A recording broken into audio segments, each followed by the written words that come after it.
The Line 3 oil pipeline reconstruction project is one part of a larger project by Enbridge, a Canadian-owned oil company, to expand across the Great Lakes region. There are contingent projects in Wisconsin and Michigan, which, if the plan to rebuild Line 3 is carried through in Minnesota, will carry crude oil to the Gulf of Mexico to reach foreign markets. Tar sands crude oil is extracted from under the boreal forests of Alberta, Canada, requiring deforestation and an energy and water-intensive process. Tar sands emissions are 3.2 to 4.5 times higher than conventional oil and have between 14 to 37% more greenhouse gas emissions than conventional oil. The years-long effort to stop Line 3 is a leading edge in the movement to divest from the fossil fuel industry, a movement rooted in Indigenous leadership and 500 years of resistance against settler colonialism. Since 2014, hundreds of thousands of people and dozens of organizations across the country have called for the cancellation of Enbridge's plans to abandon the existing Line 3 pipeline, which was built in the 1960s and now is cracked and corroding. Enbridge states that the safest solution is to abandon the existing pipeline and construct a brand new pipeline, which they claim will be safer. Environmental justice activists argue that Enbridge's track record shows that their newer pipelines demonstrate no reduction in the risk of an oil spill. They claim that corporate profits, not safety, are the driving force for the pipeline expansion and point to the fact that the new pipeline will be able to carry twice as much oil and will expand Enbridge's access to global markets through the Gulf of Mexico. Many entities, including the Minnesota Department of Commerce, have stated that Enbridge failed to provide a long-term demand forecast for the oil that the pipeline would transport and call into question whether a new pipeline is needed. The resistance is also motivated by serious concerns about the catastrophic ecological impact of an oil spill on the Great Lakes watershed, the violation of treaty rights, and the increased militarization associated with extractive industries. Enbridge publicly states a commitment to safety and sustainability, but the cost to replace Line 3 is equivalent to all of Enbridge's investments in renewable and alternative energy since 2002. In 2019, 97% of Enbridge's expenditures were devoted to oil and gas. In February of 2021, the company secured a $1 billion sustainability-linked credit, which will be used for expanding fossil fuel transportation. Enbridge has developed sophisticated image management techniques, which echo the trend in the oil industry towards greenwashing, the short-term psychology of denial, and the co-optation of narratives of the Earth's resilience and regenerative qualities in order to avoid responsibility. This greenwashing can be seen as part of a larger rhetoric of neoliberal resource development, which displaces the human and ecological costs of development onto future generations.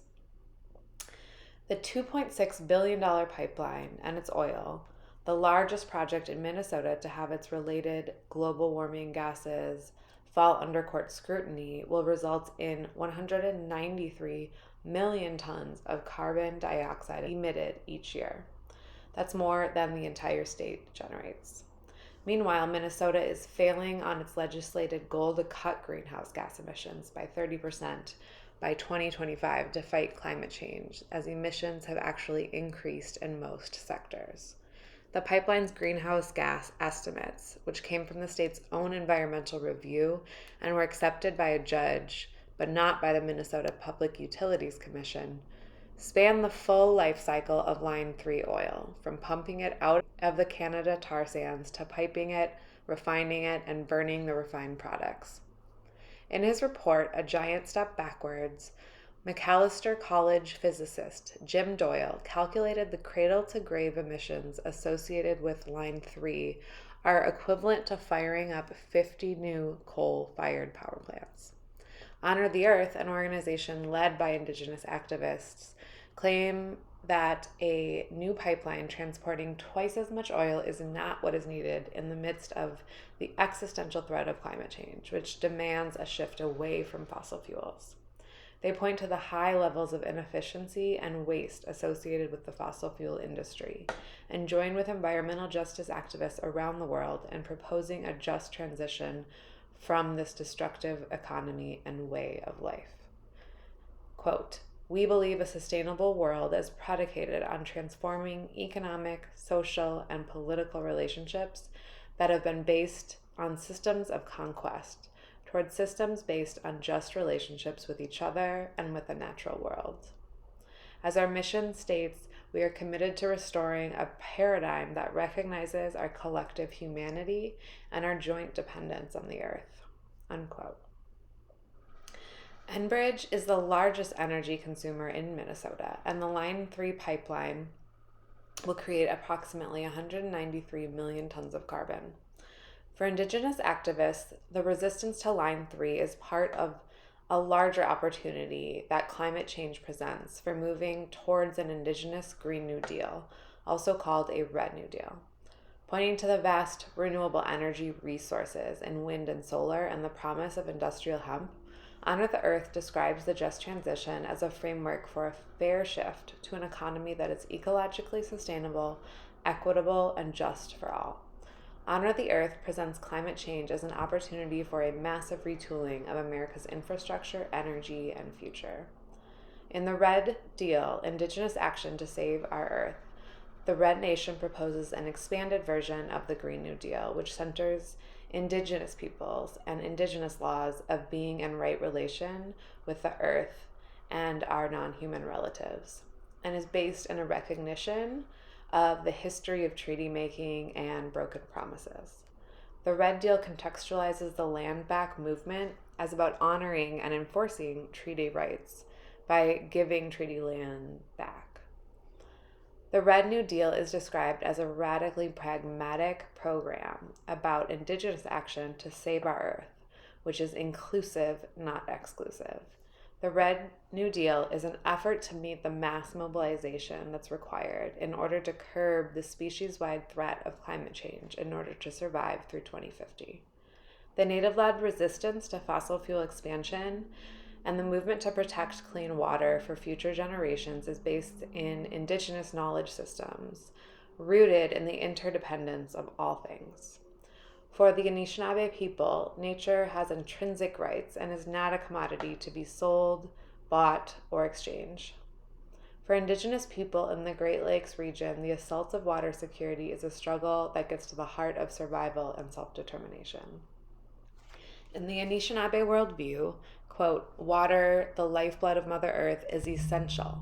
For many of these communities, a lack of water security is a persistent problem which influences all aspects of life.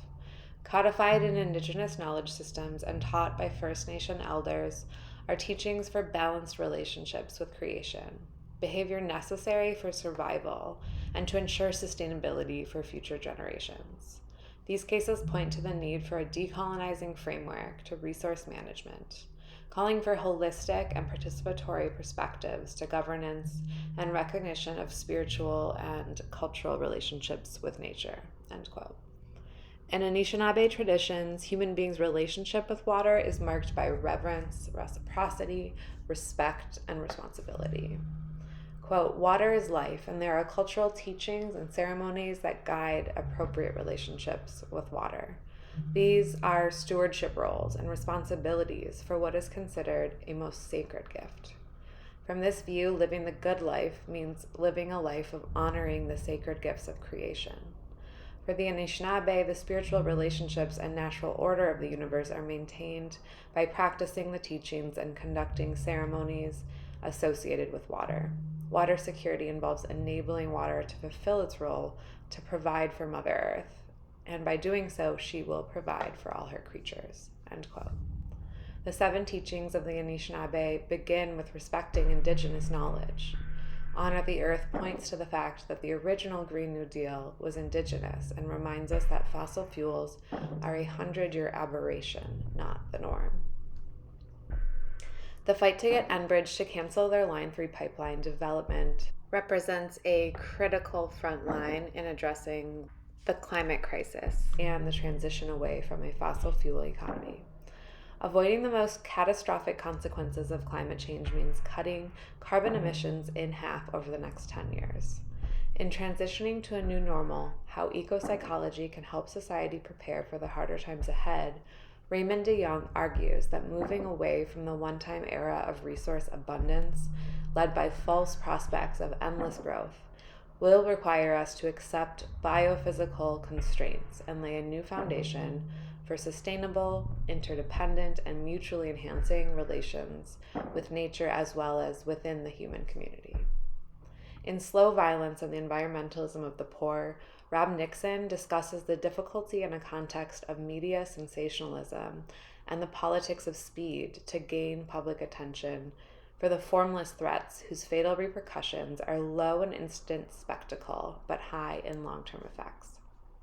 Nixon looks at the psychological fantasy of oil in modern society, describing this enchantment with oil as a miraculous solution, providing a life of complete convenience and freedom. The oil encounter lends itself to populist fairy tales of sudden bounty that easily sour into volatile disillusionment as people possessed by outsized dreams find themselves captive instead to outsized military regimes and the disenchantments of a ruined environment. Nixon describes oil as fantasy-inducing and a lubrication of human greed that is followed by a mass disenchantment as militarization and ecological destruction inevitably follow. Describing the Louisiana wetlands after the BP Deepwater Horizon oil spill, Nixon illustrates the potential catastrophic consequences of an oil spill in the Great Lakes watershed. Quote, "The withered marsh grass and the oil-silenced pelicans, robbed of voice and flight, their slimed wings giving them the appearance of evolution sent into reverse. And thus the pelicans, like the Exxon Valdez sea otters, become traumatic, charismatic stand-ins for a microbial and cellular catastrophe whose temporal and physical dimensions we are ill-equipped to imagine, and the science of which we do not adequately understand." End quote. Nixon echoes other scholars and activists in describing the hidden benefits of moving away from fossil fuels and investing in post-hydrocarbon possibilities, including reducing the risk of relying on foreign oil, reducing the risks associated with domestic drilling, and job creation. The current catastrophes of the climate crisis present humanity with an urgent opportunity to envision and create a new era of localized, living cultures and economies that are based in interdependence, creativity, nourishing life, and protecting the Earth's resources for future generations. The resistance to Enbridge's Line 3 oil pipeline could represent a turning point, a watershed moment, so to speak, away from fossil fuels and towards an indigenous-led Green New Deal.